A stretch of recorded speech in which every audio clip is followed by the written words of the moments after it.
Hello friends, it's Kristie Marcotte.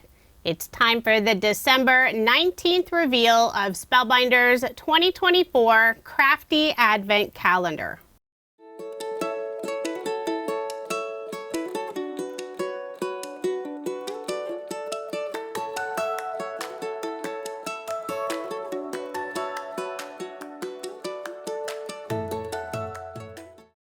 If you have the Advent calendar and haven't looked at today's item, now's the time to pause the video. I'm about to reveal it. Whenever I do an Advent calendar video, I will not be the one spoiling the surprise. I'll always give you a heads up in the video, and I'll never show the item in the thumbnail of my videos. So let's open window number 19. There are 4 sentiments on that inside flap.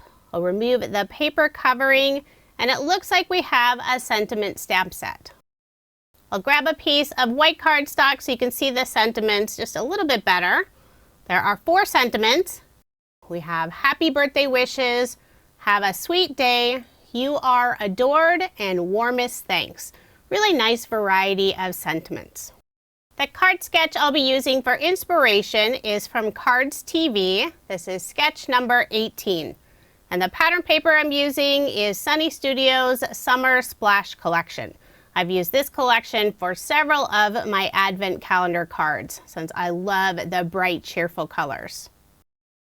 I've already prepped all of the pieces for my card, and I have them stored in the craft stack tray from Spellbinders. This is the medium size. For the background of my card, using some white shimmer cardstock. For the large panel on the left side, I selected the watermelon pattern paper, and I'm layering all of these pieces on black cardstock.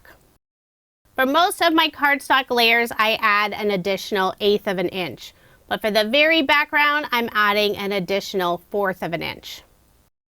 For the narrow strip on the right side of the watermelon paper, I'm putting some tone-on-tone green leaf pattern paper.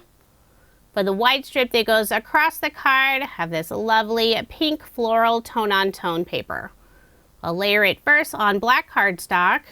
Before adhering it down, I'll put the scrap pieces of cardstock on the right and left side, just in the area where it goes over the watermelon pattern paper.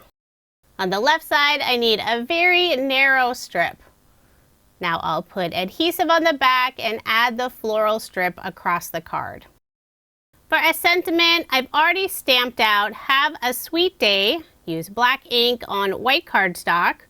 We'll put adhesive on the back and adhere the sentiment toward the top of the pink floral panel.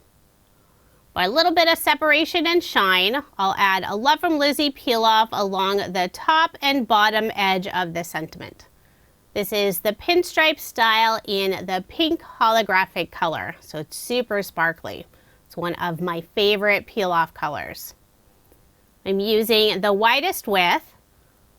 I did cut the strips just a little bit wider than my card panel. I'll wrap the ends around the back, put ATG tape on the back, and layer this panel on the black cardstock layer. Now I'll put more adhesive on the back and add my card front onto a card base. All of my Advent calendar cards are A2 size, 4¼ inches by 5½ inches. When I was starting to attach the card front on the card base, I realized the card base was just a tiny bit too long, and I don't like having any of that white card base showing unless it's intentional. So I did go and trim off just a little sliver at the bottom. For embellishments, I'm using more Love from Lizi peel-offs. This is the same pink holographic color, but this time I'm using the mini twinkle style. These are perfect for embellishments. I'll put 3 on the left side of the card underneath the sentiment and 2 in the upper right-hand corner.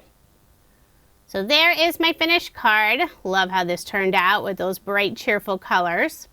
And here's a look at the card my daughter made. She decided to go with a birthday sentiment. She added her signature wax seal with this lovely floral design. And she's been using some cheerful pattern paper. It may be leftover from a Love from Lizi kit that I used years ago. If you are interested in any of the products I use for my card, I do have links in the description box below. Be sure to come back tomorrow for the December 20th reveal and a card. Thank you so much for watching, and I hope you have a wonderful day.